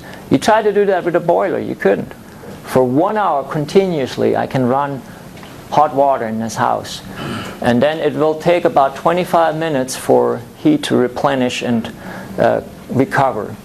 My tank sits at 160 degrees since mid-February, bottom to top. That's over 2 months, over 2.5 months of hot water I have today. If the sun doesn't shine for 2 months, I don't care. It's like driving a freight train at 180 miles per hour. That's how much mass, how much storage we have. And then on a bigger scale, really that makes even more sense. We can store heat in the ground. We can make batteries out of the ground. We need only one thing. We need enough energy. And then we can raise the temperature up. This is the only system we have in North America. This is Drake Landing in Alberta, Canada, which was built in 2007. Is by now at 80%. Their target is 90% solar fraction, which they will reach next year. The longer these systems are in place, the better they work, because they dump heat into the ground all year long and it warms it up. Getting a jump started is the problem. But here we're looking at 800 collectors dropping basically all their heat all summer long, and they're storing it, and then in the wintertime they're heating 52 homes with the same system. This will work perfect for us. We can do the same thing here, and it will be very, very productive because we have so high solar fractions. We have very cold ground, so we will need what? We need to have that, like a rocket. When a rocket needs off the ground, we need that 80% of energy to get going. But once you're up off the ground, this thing will work. I'm 100% convinced by now. So this is very feasible and something which will work for us and make things on a bigger scale work really well. I'm working on a big system right now where I'm going to try to heat 25,000 square foot building basically on a very similar principle with 2 big tanks basically. Interesting numbers. I'm just going to throw this out real quick. Look at this. China is producing worldwide by far the most hot water. This is where we are. The United States is far behind the curve as far as solar goes. South Korea per capita installs much more solar thermal or solar than we are installing in the United States. If we're looking at total right now, big picture, the world's energy supply, this is others where solar is hidden in. So we're catching up. No, we don't. We're not. We're really not. Because it's free. This here, the rest of this makes lots of money for lots of people, and they want all of our money. So, key lessons: we can't build really good buildings without having a good team of people working on them. It takes knowledge, it takes skill, and it takes time to get it right. It took us at least 5 buildings to be able to build really efficient buildings. That's a learning curve we have to admit to. We have to address, and we have to just go through. It's what I call dirt time. You can't want to climb a mountain if you haven't done your dirt time. You have to go through this process, and we have to learn. And every building we can get better, but we need to work together, all of us. The engineer, the architect, the builder, we all need to stop haggling at each other. We need to start working together as a team. Then we can make things happen. In the end, we are all in the same boat, all of us. And if there's one thing we need to remember, the future will be about communities, about us. Either we as a community get up together and do something, or we will go down the drain, and there is no other option. We need to look at new tools in the building industry. Blower door tests need to be done. I talked about the Suneye already. We need to look at the site properly. We need to look at air tightness properly. We need minimum, all of this is not functioning if it's not the sum of all of its parts. If we forget this, the building will not function properly. That's just a fact. We can't just say this makes sense but this doesn't. It's not going to work. We need to do a blower door test before we close the building up. Right now we do it at the end of the building. We find out how much leakage we have once we're completed. Stupid. We need to do it when we can fix the problem, before we close up the walls. One extra test and it would be solving so many problems. And air tightness is the key, really, the number one optimization we can do for very little money to be more efficient. And then, of course, we didn't talk about this before, but what is very important on an airtight building? Well, we need to ventilate buildings. It needs to be ventilated. We need to breathe. Windows and doors are really the weak points in the whole assembly. Windows, especially for us, we need windows, light, free solar energy, comfort. So we can't just not put windows into it, but they're a weak point, and we need to address them properly and design them properly. If you are living on a north-facing building, of course, I don't tell you don't put any windows in, but as far as a regular lot, if we can, we should really avoid windows in the north. And what do we need to do also? If you're looking at a building shape, a cube, the way the sun runs, should all the windows be the same? No, but they always are spec'd the same. But it doesn't make any sense to glaze the south the same than the north or the west or the east. There's different qualities we want from the sun, and we need to take that into account when we design our windows, and forget about U values. Everybody's talking about R values all the time. They don't know what this number is. What is this number? Solar heat gain coefficient, and that in a heating climate is really where it comes down to free energy. We need high solar heat gain coefficients to grab the sun, grab free heat, and don't have to pay anybody for it. What a concept. That's the only free energy you're ever going to get. Insulated frames, fiberglass for us in Fairbanks is the only thing which works. Otherwise the frame material flexes too much. If we are looking at windows, we need to look at installation. It's not just the window, it is how is it installed. The frame is the weak point. We need to over-insulate this. And I've learned this the very hard way, unfortunately. Passive House has a very good publication about this now. It's basically we're keeping the cold from being able to get to the frame, driving the cold into the frame. And this detailing is a 20 to 22% increase of efficiency in a window with just installation, placement, and it has almost no increase in costs, and that's huge. It's like a free lunch, 20%. Why is it in the center? Why is it not on the outside? You know, it's basically creating a warm pocket for park ruts work. This is the same principle. If you move it out, you get no warm washing and a deep wall cavity. You're going to have icing. So this is really crucial. Why is it not all the way on the inside? You can travel through that. Sun radiation, basically more shading. We are balancing basically free energy versus thermal performance. Preheating our ventilation air through a small geothermal loop makes a lot of sense in really cold climates. It's basically 400 feet of PEX which we run through the ground, where we capture ground temperature in the winter and run it through a plate exchanger. Instead of 40 below air, we bring in 40 degree air, 80 degree gain, delta T, for a little bit of pump speed. Then optimization as far as loads go. Daylighting, I'm a huge fan of daylighting. Transom windows within the building. North side of the building we have no windows, but we can put interior windows in so that the south can also provide daylighting in the north end of the building. And then efficient lighting, very expensive unfortunately still. And then I'm just going to throw out a couple of things which are important. Clothes drying. Don't put a clothes dryer which vents to the outside in an efficient building. That's like leaving your window open. Either utilize the cheapest method. Every time you don't run a dryer, you save money. Or use a condensing dryer which doesn't vent to the outside. There's a couple of very good models out. As far as cooking goes, consumption, the most efficient way of doing this, in my opinion, is induction. It's magnetic, basically. Very safe, very clean, and very efficient. It's much more efficient than propane.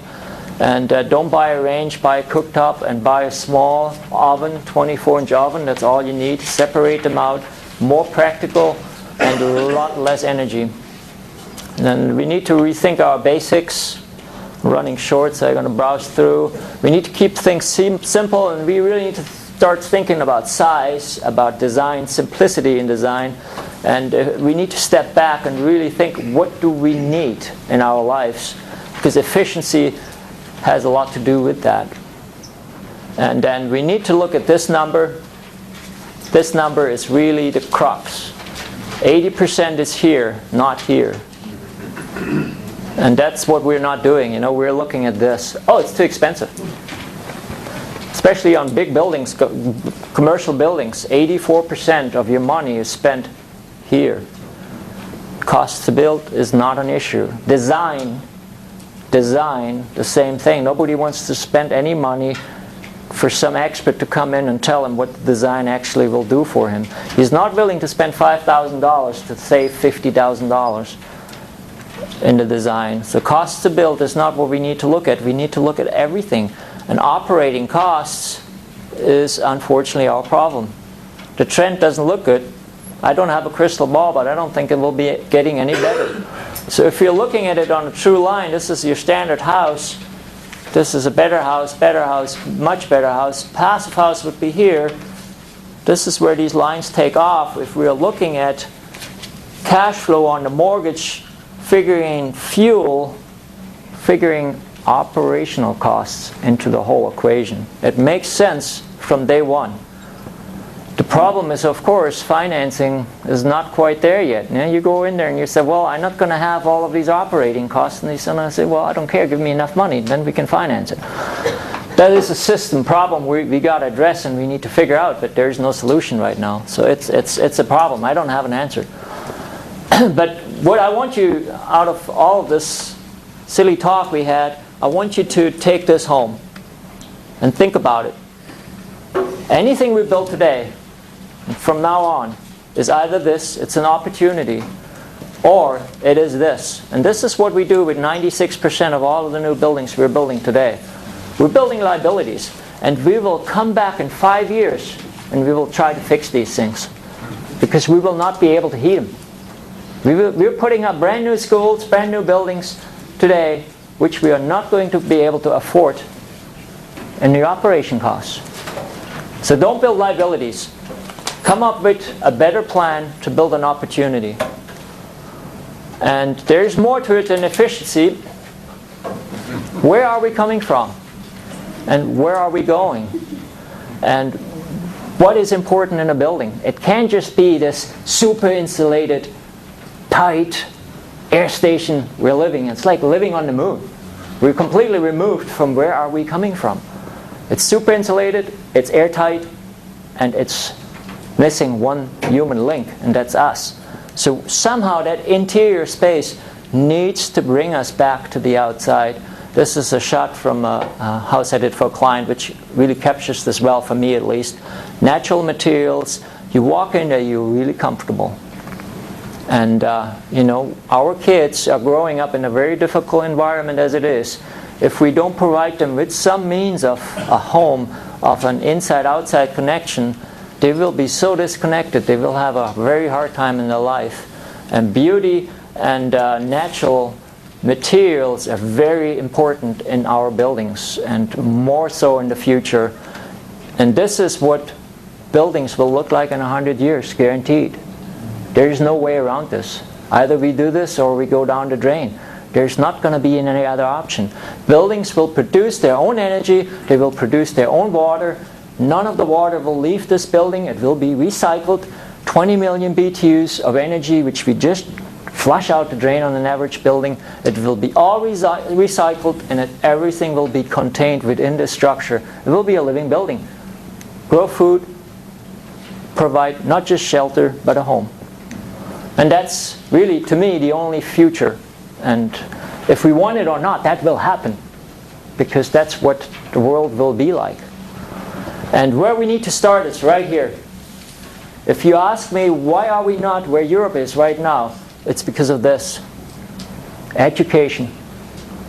And this is where I want everybody to stand up in their community and fight for it. If you have any saying, if you're a parent, you have kids in your schools, we need to fight for this. We need to have schools which function, which need to take the future into today, so that these kids grow up and they have an understanding of what is ahead of them, because it's going to be essential for their future. And we need to properly educate them in buildings which function. They need to be able to see solar works. They need to be able to understand these things. My little 5-year-old daughter, it's completely normal to her. It makes sense to her that our house is heated by the sun. She grasps that concept. It's nothing alien. But that is really the number one thing we need to start working on, educating our children properly. We need to focus on this challenge, because we are really not going to have a choice. And we need to realize, even in our climate, we can do this. There is nothing which says we can't, but it will take effort. It's like climbing a mountain. It takes effort to get up there. And whatever we do, we got to make sure the building stays healthy. Don't build an efficient building which kills you. It needs to be healthy. Today is what? Earth Day. So here, why do we have an Earth Day? Because so far as human beings we haven't found a replacement planet. So let's not trash it because we have no place to go. And we're doing that at full speed. I mean, if we're looking globally at what is happening and where we are not doing a good job. So we only have one planet. Let's keep it. And we need to build responsible. Whatever, if you're a homeowner, if you are a professional, if you're a building official, we need to be responsible. Don't look at codes for answers. Look at the reality ahead of us. And this is not the easy path, but it's the only path we have. Thank you.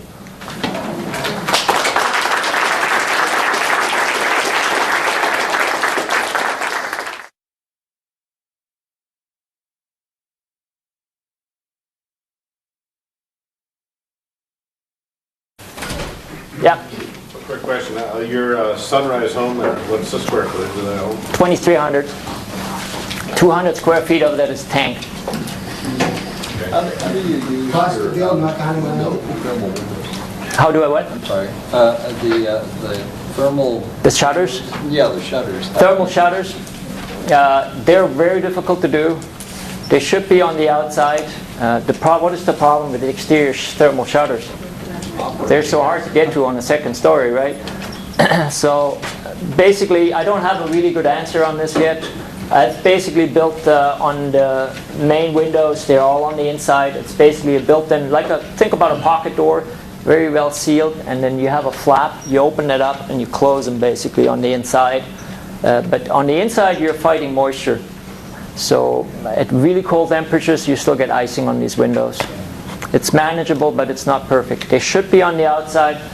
So far, we don't have any good thermal shutters. So you just have to go to the outside, grab these things and shove them over your windows every evening? They're on my building, they're on the inside. So I just close them. It's really simple. It's very easy to do. My little kids can do that. It works really well. The problem is just that you still get icing on the window because they're on the inside. And you cannot do a perfect seal. On the outside, it's not an issue. Unlike this big window, a big window, solar battery, with a big movable shutter is very cheap to do and very easy to do. So if you do something like that, that works very, very well. Yep. Cost per square foot. Cost per square foot, yeah, there's the number one question. Every client when they walk in, well, how much does it cost? It's like going on a car lot. How much is the car? We range anywhere from $180 to $300. That's our per square foot range, basically. The Sunrise home, basically my house, I spend about $225 per square foot. What do you do in the summertime when it's 75 outside and you have no heat loss, but you're still getting solar gain through your windows? Very valid question. How do we keep from overheating? Basically on the big window, we can easily eliminate that by putting on an exterior shading. I'm using evaporation, basically, an evaporation pool in front of the building.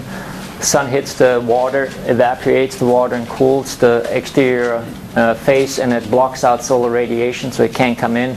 On this building, I don't know. I haven't been through a summer. So far, I maintain anywhere between 68 and 72 degrees. I don't have anything else. Solar thermal mass inside helps you a lot because it can take that heat and not make you overheat. Slowly get it out. But that is something for us which is not that difficult. One thing to remember is once it's through the window, solar energy is in the building. So shading on the inside doesn't work. It needs to be on the outside. You need to block out the heat on the outside of the window, not on the inside. Yep. I got a little lost in your walls. You I'm got not- your envelope. I'm not surprised. Well, are you looking for diffusion both ways? Yeah, we want diffusion both ways. And your plywood isn't too tight on the inside? You're taping your plywood, so you're trying to slow the moisture down. Yes, you basically want your outside wall more permeable than your inside, I assume.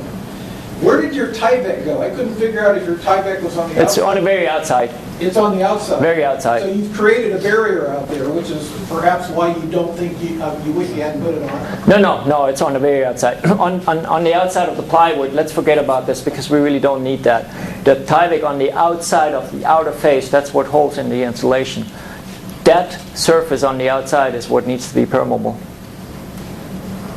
Okay, your airspace There's- between that and your siding, am I correct? Yeah. So, and you are getting exfiltration through your Tyvek? No, you can't have exfiltration with air tightness. You can't. Yeah, and that's why I'm confused maybe. Where's your moisture going that gets in the wall? Air tightness layer, 2x6 wall, structural sheeting. The structural sheeting on the outside face is your air tightness layer. That's your pressure boundary. That's where you are having two different climates, inside, outside. That's your pressure boundary right there. So you have moisture coming in from the outside or from the building which wants to go out. How is that governed? Again, by physics. It wants to go from what? Warm to cold, basically. Well, no, moisture. We're talking moisture. Vapor pressure probably goes in all directions, so it's wet to dry. Wet to dry, exactly. So if it's wetter on the inside and drier on the outside, it wants to go out, right? Yes. So the problem is on exfiltration, if there's a hole in the wall, you have pressure air grabbing a lot of moisture. It's a factor 100. And it puts that into your insulation. And then it does what? It condenses because it has airflow. If you don't have that, if you have only diffusion, you're talking the molecule base, and it just drives out, and it doesn't condense before it gets outside to the cold. All right, so you're doing your best to prevent moisture from going from inside the house into your wall. But what does get in there is going out through your Tyvek? Yeah.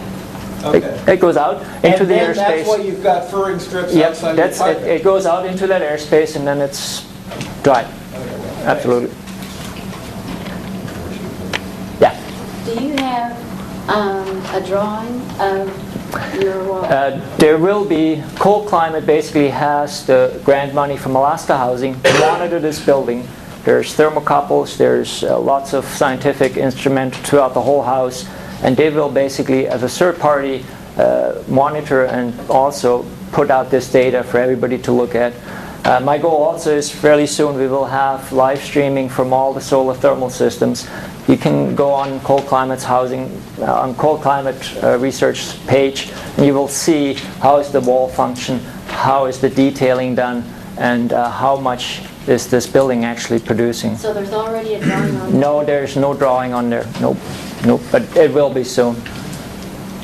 It will be soon. how soon? That is out of my hands. I don't run the research center, so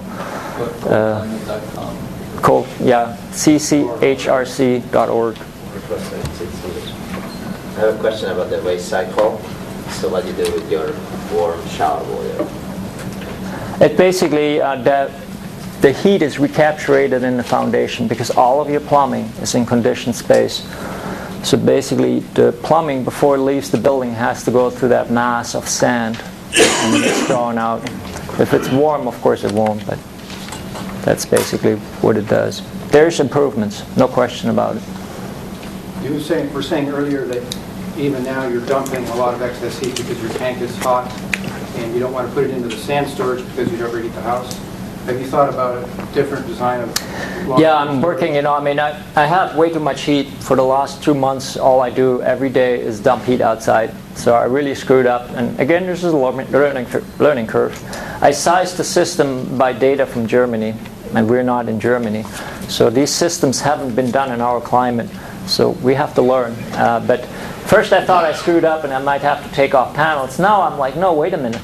It's an opportunity. That means we have so much energy that we can create other storage methods, and I'm going to try out a new ground-based storage, a battery within the building, under the building basically, and I'm going to try to do basically on a small scale exactly what Drake Landing did on a big scale. That would allow us to save in the summer really cheaply 20 million of BTUs easily, which would be enough to do anything. So would that be just a big umbrella installation? Well, a little complicated. We could talk about that for 3 days, so let's just not go there. But I'm working on this, and there will be also information on it. I'm going to do it this summer. Do you Yep. see applications of some of this for existing homes and buildings? Absolutely. I mean, let's be real about this. You know, we're talking 90% versus 10%. And 90% is the old stock, which we're going to be fighting. So how do we get this 90% in? And that's, you know, I'm going to do one project this summer where we're going to try to retrofit a building into it. Retrofits are difficult, and sometimes, you know, you wonder, is it better to throw a match at it? But in reality, we can't do this. So retrofit will be the biggest challenge we have, and this is certainly something we can do on a retrofit too. Yep. Along that line, what windows did you use? Windows, basically, I use this local manufacturer in Fairbanks, Greatland Windows, insulated fiberglass windows, tilt and turn, German hardware. I always believe in community. I don't want to send my money to Germany to get better windows. What I can do in my community, I want to do in my community. I want to have my client go to my cabinet maker who lives right in my community and build him his cabinets. He's supposed to spend a little bit of extra money, but that extra money is what keeps us as communities alive. So we use as much local resources as we can.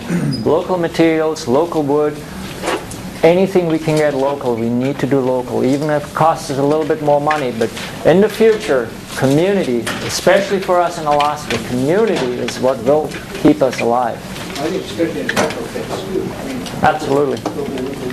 Yep. Absolutely. Yep.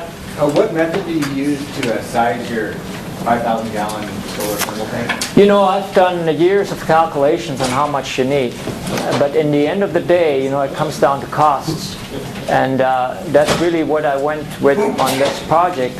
I looked at how can we build these tanks feasible so that people can actually afford them, because it doesn't matter if I build something which can be done, but which cannot be replicated by anybody else. That's not the point. So I went with a common size, 5,000-gallon fuel tanks. We have hundreds of them throughout the state, which we can buy for cheap and retrofit. Is this enough for this building? A little short, maybe, but should it be bigger? Where do we start? Where do we do fitment? There's so many equations which I tried to calculate out, which reality never proved right. You know, we started out with 12,000 gallons on the first project, so we're much smaller. And you're already dumping heat. Oh yeah, yeah, for 2 months. Heat from the solar collectors, not from the tank, right? From the solar collectors. Yeah, the tank just sits there. It hasn't done anything. I don't even see a dent in it every day when we do showers or whatever else, because it's so much hot water. 160 degrees, 5,000 gallons. That's a lot of hot water. Design temperature is 180. In the fall, before we go into the winter, I'm going to load it up higher. Yep. What was the ventilation system you put in for your It's basically a German, German again. It's a German HRV system, Zender. They are much more efficient. Their true efficiency is 84%. They're Passive House certified, and they are using about 2/3 less electricity with 30% increase in efficiency. So it's a very hard argument not to buy them versus using something which we make here. using some kind of geothermal? It's an add-on from Zender, basically, which plugs. It's a little gizmo. It plugs onto the HRV. It's controlled by the HRV. It's a plug-and-play system. It's very common in Europe. Did you have to build under a building code regime? Yep. Oh, yeah. Absolutely. They all love me too. We're all best buddies. Believe me. Yeah. Yep. Any chance you get the mechanical control schematic printed? You know, that will all be coming out. Right now, all of this is a prototype. I've changed a lot of things already, and I found now another German company which has an off-shelf controller which will do anything we need. Before, we custom built controllers for these systems out of a PLC, very expensive, time-consuming. Now I have a manufacturer who already has the perfect solution for me. So I'm getting that from Germany. But once this all makes sense and it's optimized, it will be published. What manufacturer is that? Resol. On an R115, how big is that? 32 inches roughly. It's 3.75 per inch for cellulose roughly. Yep. Are you using any of these panels to generate electricity? Or is it You know, that's right now only solar thermal. I have not put up photovoltaic. I do that here shortly to offset my electricity costs, to be at that zero energy game. My main focus right now was how do we heat the building. Heating and domestic hot water for us is the biggest problem. We can't just throw up enough, in my opinion at least, in such an extreme climate. You could do this with enough photovoltaic, but it would be out of proportions because we have, you know, fairly high heating and domestic hot water requirements in buildings. So do I produce electricity out of it? No, but that is something I really look into because there's some great solutions. I think solar thermal, all of the new big solar power plants are all going to solar thermal, not to photovoltaic based systems. So there's a lot of good things. And then, you know, I believe right now we're talking about something we need to get off the shelf to build, but in 5 years, you know what the solution will be? Hydrogen. We will split hydrogen out of solar thermal and storage will be no issue. We have a storage tank outside, hydrogen, cold storage, doesn't matter. We plug in your car, you basically create enough energy on the building that you're going to be able to fill up your car and drive around. MIT has done this 2 years ago already, technology which we know how to do. Again, we're fighting some other interest groups which doesn't make that happen quick enough. But in the future, hydrogen, I think, will be our answer. Solar and hydrogen will easily convert us back to where we need to be. And there's a lot of economic growth we can make out of this. It is really feasible. We just have to start rethinking the way we think and look. Yep. There are a few, well actually maybe more than a few ground-based geothermal houses in the state. Yep, geothermal. Let's look at geothermal real quick. What is the problem with geothermal? Ground is cold. Ground is cold. What else is the problem? Electricity. You know, it's renewable energies we have to look into. How much energy do we have to put in to get energy out? And that's the problem with geothermal. And that's where some funky numbers are around. You know, how much energy does it take to take that energy out? An average system in Fairbanks is 5,000 feet of piping buried outside. How much energy does it take to pump fluids through 5,000 feet of pipe? That takes a lot of energy. So yes, I can produce enough heat out of that, but if I have to spend 1/3 of energy to get that out, you know, we're having to somehow make that electricity.